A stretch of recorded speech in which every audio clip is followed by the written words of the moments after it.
Hi guys, welcome to How to Solutions YouTube channel. In today's video, I'm going to show you how you can remove suggested on Messenger. Before getting into this video, must subscribe to our YouTube channel and click on the bell icon. So the first step you need to do is to open Messenger and click on your profile picture on the top left.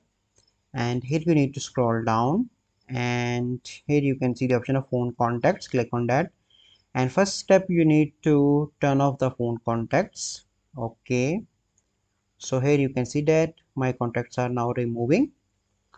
Okay, then you need to click on manage contacts, and once you click on here you simply need to delete all contacts, and you can see that your all contacts will be deleted. After that you need to remove your account from the messenger, and then you need to log in again into the messenger, and your accounts or suggested accounts will be removed. So this is a process by which you can remove suggested accounts on messenger. I hope you find this video helpful. If you find this video helpful, must like this video, subscribe to our YouTube channel for future videos. We'll see you in the next video.